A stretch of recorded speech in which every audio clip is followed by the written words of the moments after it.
Hello, I'm Anna Raimondi, coming to you from the Angel Cooperative in Ridgefield, Connecticut. Welcome to this episode of Talking to the Dead in Suburbia. I am so pleased to welcome my guest today, Sharon Prentice. Dr. Sharon Prentice is an intuitive, collaborative, multi-modality, transformational psychotherapist, a spiritually intuitive life coach, and an advanced temperament profiler. Sharon's practice was inspired by her sheer death experience, which resulted in her intuitive reintegration of body and soul. This experience led to the realization that an integration of psychology, spirituality, wisdom traditions, and divine essence is the path to healing. She brings her passion and gifts to her clients through a loving, accepting, more conscious embodiment of mind, body, and soul. Sharon is the author of the bestseller, Becoming Starlight, as well as a columnist for Simply Soulful on Huffington Post Tribal Global. Her next book is entitled The Sacred Yes, which will be available in the upcoming year. That's a lot. That's a lot. That's a lot. Well, just say, hey, Sharon, how you doing? Leave it at that. Yeah. So I'm really excited about having you today because some of the things that, you write about and talk about, I feel like many people aren't aware of, especially in Starlight, you talk about your shared death experience. I find that fascinating. Can you talk about that and tell us what that is and kind of how it happened to you? Absolutely. Most people really have not heard of the shared death experience. I didn't even know what it was when it happened to me. It's everyone, unless you've been living under a rock, knows what a near-death experience is. Shared death experience is almost identical to the near-death experience, except for one glaring exception, that the person having the experience, there's nothing wrong with them. They're well, they're totally fine. What happens is that they are simply invited along to witness the aftermath of physical death. It's you're there, you see it. Like I said, it's just like the near-death experience. It is a fascinating peek into foreverness. That's what I call it. And how did you experience that? During one of the most traumatic events of my entire life. My husband was finally diagnosed with pancreatic cancer, and so I spent my entire day, every day for 6 months at his bedside. And I was an absolute control freak at that time because previously I had lost my daughter, and when she died, it was one of those things where I had decided that God did not exist. And if there was one, he was the meanest, most evil essence that the world had ever known, ever invented, or whatever. So I had told myself, nope, he didn't exist. And if he did, I wanted nothing to do with him. So I set out it was a war. It was a battle. I wanted revenge on whatever this essence was that seemed to be coming after me. And was after my daughter died. Major control freak. I had decided that nothing else bad was going to happen in my life. And the way to do that was to control everything. Well, while I was trying to control everything, my husband was getting sick. Nobody knew what was wrong with him. And long story short, he ended up having pancreatic cancer, which of course made me more angry, more full of rage, more controlling than any one person could ever fit into their body. So at the moment of his death, I was with him. I was actually right next to him, nose to nose. And a couple of things happened that were medically impossible, which kind of makes you go, what is this? And that was after a day full of cussing and swearing at a God, if one did exist, because I had convinced myself that through my control features, I was going to make sure that he didn't die. I could not afford to lose not one more thing. There wasn't any of me left. I poured all of me into him. So at the moment of my husband's death, when I realized that he had died, something in me just died too. And I fell to the floor on my knees, and I'm looking at him and I'm thinking, this is What do I do? And that was when I learned what surrender meant. You know, most people think surrender is failure, right? Surrender is not failure. Surrender for me at that moment was here, just take me. This is me. Just take me. There wasn't anything else, you know, that I could do. So it was a moment of realizing that all of the control in the world, all of the control in the world wasn't going to do anything, that I had failed, that he was gone. I didn't know where he was. Had he gone into nothingness? You know, because that's one of the biggest fears that people have, going into nothingness. And at that same moment, I rose, not powered by anything of my own. I don't know where that power came from. And then the room started doing these really weird things. My mom, my dad, and our oncologist was in the room at the same time. And they didn't understand what was happening to me either, because you can imagine when someone has just died that you love, there's so much grief. There's no words for what was happening, because everyone was thinking, first my daughter, now my husband, now me. They were afraid something was, you know, that I was going to have a heart attack or something was going to happen. Anyway, the ceiling started turning into just mist. I could see the ceiling, but it was turning into mist. I was standing on the floor, and yet the floor was disappearing. The old ugly linoleum floors of the hospitals just started going away, and the room just started moving out. And that was when I saw the stars. That's why the book is called Becoming Starlight. People tried to change my mind on that, but I would not change my mind, because that is what happened. The room became starlight. Billions and billions and billions of stars. I could see each one of them independently. Each one of them was a unique star, and yet it seemed to morph into one big light, one big star. And I walked into it. I went into that light so happily, I didn't even question it. And you know why, Anna? I felt a presence within that starlight. I knew that place. I have described it as, I felt like I was going home. It felt like home. It was peaceful. It was calming and loving. Like, I can't even describe. People have said to me, well, give me a word. I can't. There's no word.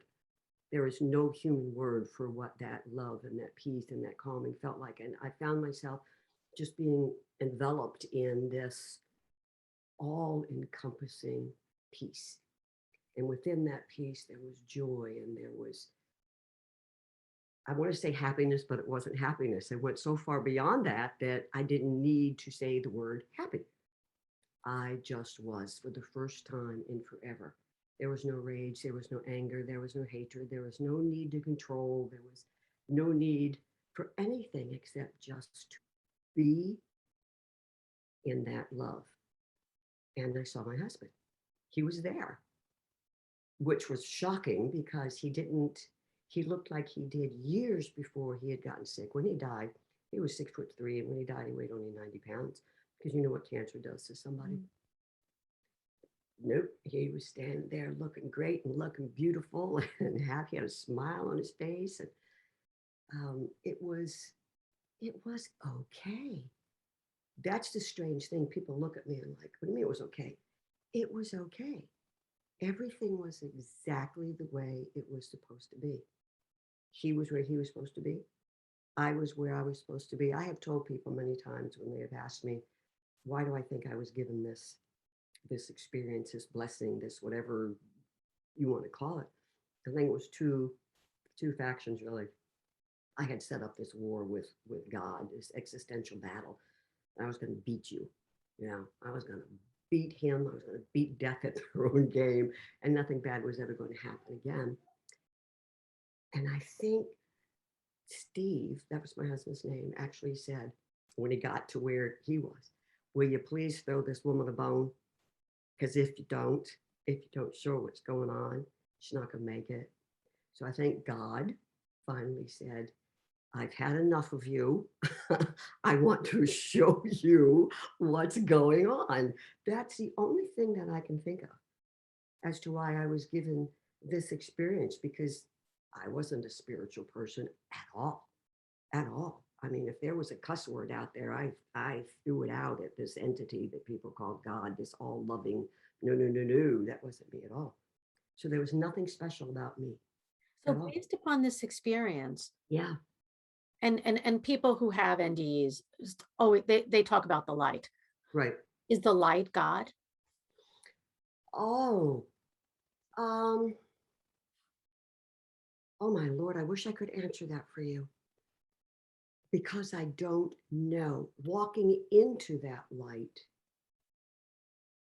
was, I didn't see a God, okay? I didn't see Jesus or Buddha or any of the, the prophets that we think of. I felt, okay? It was a sense that that's where I belonged. Now, is that what God is? Going home to where you belong? That is a really good question. Was that God? I would have to say the essence Yeah, of who it's God is. interesting because even when I do, readings with people, everybody's so interested in, do you see my father, mother, sister, brother? It's really about what I feel. It's Yes, feeling the essence of their souls. Like to me, God is the essence of love. And yet I listen to so many, near death experience stories, and now your SDA, and there's the light. mhm, So the light, I don't know, the way that I would translate it, listening to all these stories, is the light is the almost the physical manifestation of the love, okay? yeah, Is the vibration of yeah, the love that, but everybody sees it. So it's like you're kind of like still in the material world during an NDE or an yes. SDE, and it's like, wake up, go into the light, and then feel. Would you agree with that? I absolutely agree with that.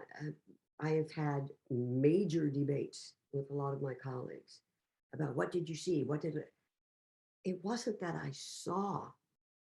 It was what you just said. It's this overriding feeling of belonging and love. I got to tell you, love like I've never found on this earth Mhm. ever. I hear people talk about unconditional love, and sometimes I kind of smile because I think, yeah, no, that doesn't even come Yeah, close. I mean, if we're even capable of that, I'm not so we all sure we have are. expectations of other people, even our children. Mhm. So it was just this overriding feeling of, I would have been happy to stay there cocooned in that forever. Yeah, and that's the same experience that so many people relate. Yeah. So this was such a private experience, such an experience that is hard to describe, you Yeah, know? absolutely. And so you wrote, you wrote Becoming Starlight based upon your experience. When did you decide to write that and why? It was funny. I never, ever would have thought of writing this if it wasn't for what I do. I work with a lot of terminally ill patients. Matter of fact, my patient profile up until recently, the patient population was mostly terminally ill and their families. A lot of hospice work, a lot of you know stuff at the hospital before we transfer them to hospice if they want that home hospice. And it never failed, never failed. The question would always be asked somewhere in the dying process: should I be afraid? And the only way I could answer that was to say, let me tell you a story. And so I started telling them my story because I understand death is not I can't control it as much as I try to. I learned that lesson. Like it doesn't work. That is not my purview. But if I can take away someone's fear, even a little bit of it, that's what I want to do. So when the question would be asked, should I be afraid? Or what's out there? Or am I going to disappear? In whatever manner someone would ask it, I would always say, let me tell you a story. And then I'd climb up next to him, which I got in trouble for a lot, but I didn't care. Climb up next to them and I would tell them my story. And so what happened over the years as this progressed, the families would say to me, could you write that down? Could you just, write us a paragraph or two or write this down? And so we would have it so we can go back to it in the future and look at it again and just remind us. Because people still think the concept of closure actually exists. Okay. I don't know. That's a whole new podcast when it comes to whether there's such a thing as closure or not. So having the story in front of them, they could go back and remember that the person they lost some of the fear through this story. So I finally decided I got to write this. And I originally wrote it just for my patients. And then it just kind of flew out from there. Well, the universe doesn't bring us things that are random, and it's so, it's so deep. So you went through your experience as a healing for you, Yeah. but then you brought it to the world. And so that other people could be healed, which is your journey, and so people can understand what is going on. And I thank you for that. Okay. And if any of you out there have not read her book, Becoming Starlight, it's available on Amazon and other booksellers. It's a very good book. So you work with people who are in hospice and their families. Are these STDs? That's SDE. okay. I hope they're not STDs. That's quite all right. No. Don't mess that up. Yes, that is not what it is. Are these SDEs rare? They're not. They're not. People don't know what they are. I didn't know what it was. It took Dr. Moody, one of the loves of my life, to say, "Oh, I know what that is," and explain it to me. I tell you, and I would scream this from the mountaintop. I do not believe that there is a person in this world that has not had some type of spiritual experience, Mm-hmm. but they don't know what it is, and No. they're afraid to talk about it because they People don't want fear. to be called idiots, Yeah, and or it's you're crazy, or you're right. whatever, Absolutely. Yeah, so many people after they read Starlight, I got inundated with emails saying, "Hey, this is what happened to me," or "I know what you're talking about," or "I never knew what it was called. I didn't know the name." There's a lot of people out there that have had experiences like this that are finally starting to talk about them. So are you going to put that in a book and give it out to us? Here's the thing about that. There are some projects out there. One's called the Crossing Over Project, where it's basically a lot of shared death experience people or experiences that are almost like that. That's a good question. I think people need to know what it is, and people need to Mhm. know that it is more acceptable now to listen to these, because I honestly believe that there's some type of, it sounds so philosophical, some type of global awakening going on where people are finally starting to understand that we are more spiritual than we are physical. And we are. It's Yeah. just what we see, you know, and admitting that part of ourselves is so missing today.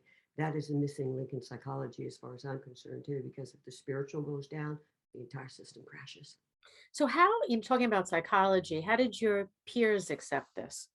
Um, at first, I would get the rolling of the eyes, and because when you are totally scientifically based, sometimes it's difficult to accept Mm-hmm. the other side. You know, the people that accepted it first were the surgeons, because surgeons have seen Yeah. things that you know, and there's the hierarchy in medicine. You start with the neurosurgery all the way at the top, and they're the ones, that they've seen so many things that all it takes is one person to say, "Yeah, this is real. She knows what she's talking about."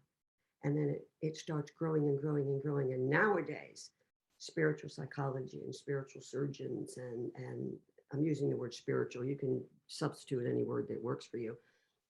They're actually starting to talk about their experiences and the things that they are seeing that brings this all home. So it's all pretty accepted right now. Matter of fact, when Starlight first came out, I had to start turning people away. I actually trained 6 people around here to do the type of work that I do because I couldn't take everybody. Everybody wants to talk about their experience now, which I think is great.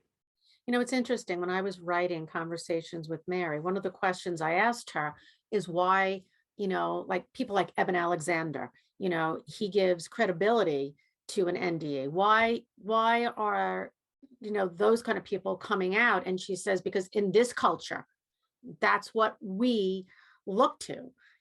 That's where we put our trust. And so more and more highly educated people are coming out saying this is real, and it's an awakening. It's a global awakening, Yes. especially in the United States, because we're so heady. Oh, We yeah. process everything, and we don't, we go back to feeling again. We've forgotten what it's like to really feel, to know Yes. the truth, that the wisdom within us. And, Right. I'm so happy that people like you and Eben and Dr. Moody have been bringing this forward. And you practice spiritual transformative therapy. Yes. What's the difference between that and just run of the mill, you know, psychotherapy? Run of the mill. I started not knowing how to incorporate the spiritual into the psychology, the Western mode of psychology, because it wasn't there, And the more I worked with people, the more I saw this is a spiritual longing.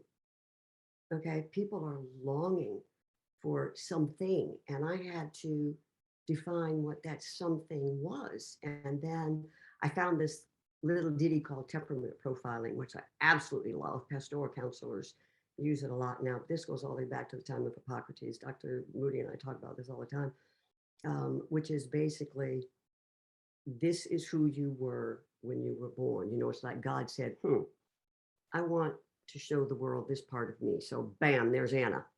Okay. So you come into this world with these special gifts because that's the way you were created by God to be. You are that thought.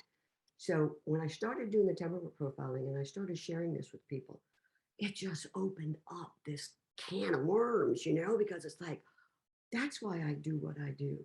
This is what I need. I'm too far away from that. This is on a soul level, isn't it?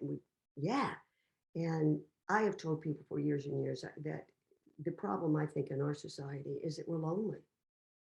We're not only lonely for friends, but we're lonely for ourselves, and we're lonely for that connection Mhm. to this God, this spiritual being that we are all part of, and He's part of us. I follow the mystics a lot, and getting into that heart of hearts, it just opens you. It just breaks it open. And so that's why I call it transformative, because it is a transformational. When someone says, I get it, that's who I am, that's who I'm supposed to be. And they find that God in them, and they connect to that spiritual part of themselves, their life just takes off. So did you coin that? Did you coin the title of it? No, there are a lot now of transformational psychology programs. There are a lot of spiritual programs that are out there doing their thing. What I did was put counseling psychology, temperament profiling, which is basically pastoral, and the spiritual component all together. I didn't mean to. It just all fit. It all fit. And I found that it worked so well that it was a transformational approach to helping someone, starting with spirit. So that's the manifestation of God in you coming out, which is wonderful. Thank Really you. wonderful. So your next book is called The Sacred Yes. What do you talk about in that book? That is based on what we are just talking about. So many of my clients now, women, will come in dressed to the nines. You know what I'm talking about. They come in and they want to impress, right? And I'm known as a sweatshirt doc. Yeah. Because, when you do the type of work I do, you get thrown up on a lot. You get chemicals all over you and all of that. And you don't want to wear nice. So I wear sweatshirts and I'm hugging people a lot. So sweatshirts. So they call me sweatshirt dog. So I'm sitting in a sweatshirt and they come in dressed to the nines and I just let them sit, and finally the words will come out. I don't recognize myself in my life. And so I do the temperament profiling. Really get into it. And all of a sudden that, yes. And we build boundaries and we build those boundaries based on who they're supposed to be, that unique thought that they were supposed to be. And all of a sudden they find that, yes, that sacred part of me that I've been hiding away, that I've squirreled. I call it the underside of the soul. Okay. I don't know why, I don't know where that came from, except given to me. Underside of the soul is where we hide everything, the shadow work. Mm-hmm. And when you pull all that out, right, that what I call the sacred yes has been waiting to come out and play. And once it starts screaming, it's like, here I am. The women are like, yes, this is me, and it kind of builds off of Sherry Salato's a good friend. And Sherry wrote her book, The Beautiful No. I love her book. So the sacred yes kind of builds on the beautiful no, because the no is, I don't know if you read Sherry's book, but the no is like, no, I'm not doing that anymore. No, I'm not, but the sacred yes is, yes, this is who I am. Yes, this is what I need. Yes, I can do this because this is who I was made to be. So that's what the book is about. It's actually a profile. I've got 12 amazing women from really all over the world. Miriam Ibrahim, you may know who Miriam is. Years ago, she was thrown in a Sudanese prison. Mm-hmm. Yeah, Miriam's in it. And some of the Tina Alster, who is one of the world's top dermatologists. People look at Tina and they think, wow, she's got it all together. But her life story is absolutely incredible. I've got a monster truck driver. I've got women who've lost children. I've got a little bit of everything in there for women whose lives, women who were living according to someone else's agenda. When is this book coming out? I can't wait to read it. I know I can't wait to read it either. You know what's interesting? I was talking to my editor yesterday. I'm thinking it's going to be out in about 6 months because we're actually changing it up just a little bit. The publishers were like, hey, we're going to turn this into a manual. This isn't going to be just a book. This Yeah, is I going to think that's be, a good idea because I'm yeah, keep thinking you need to teach this. yeah, we're going to turn this into a manual. They're like, we're going to put, boundary making, how to make them properly, because most people, when they make their boundaries, they'll say things like, I'm not going to let so-and-so do that to me anymore, instead of, today I'm going to live to my highest and best self. Keep the negatives out, because when you hear the I am not going to, it puts you back in the frame of mind of the bad things that are happening to you. Mm-hmm. When you change it up to where it's all positive, then it's like, woohoo, I'm ready to go. So they're like, we're going to do some boundary building. We're going to show people how to do that. We're going to find these other women. We may do something about temperament profiling, That's how to very get to where exciting. you're going. It is. I'm so excited about this because it didn't start out to be this way. It Yeah, kind of, it's so nice how God kind of leads you in the place that you need to be. I would have, Out at A, and somehow you wind up at Z. you know what? I didn't even start at A. I was just this kid. Everything in my life had always gone so perfectly. There'd never been anything. I was one of the lucky ones. I had two of the best parents in the entire universe. Everything I ever wanted came my way. Didn't matter what it was. It was, you can call it privilege. You can call it being a spoiled brat. You can call it anything you want to call it. Everything just came my way. Nobody in my family ever died. And then my daughter died in my arms. What do you do with that? And then with my husband, I would not be doing what I'm doing now had this not been given to me and sent me on my way to do what I had to do. I can tell you quite honestly, I didn't choose this. I really didn't. I am so sorry those things happened to you, but I'm so happy that you took them in a way that you can help so many other people. Because Well, without those experiences, you I would, wouldn't be, yeah, nah, I wouldn't be doing this. I yeah. wouldn't be doing this. I still get letters and cards and all kinds of things from the families of people that we lost, 20 years ago. And they're all still in my life. And, when the kids are born, new grandkids, new this, and it's truly been one hell of an experience, you know, helping people get rid of fear and letting them know that Yeah, that's they're such not a going to hard just turn thing. into nothingness. Yeah.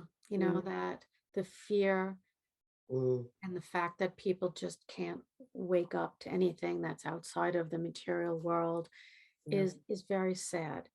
it But is. you know what? Got a lot of light workers out there bringing them to the forefront. Yeah. So I thank you so much. Well, thank you, Anna. This is great Oh, talking to this has somebody been who gets wonderful. it. This has been absolutely wonderful. To all of you out there, I hope you enjoyed today's episode. If so, please like, share, and comment, and be sure to subscribe to our channel so you never miss an episode. Thank you so much, Dr. Sharon. I appreciate this so much. I loved talking to you today. Well, thank you, Anna. This was absolutely terrific. What you do is you're irreplaceable, sweetie. I Oh, love it. thank you.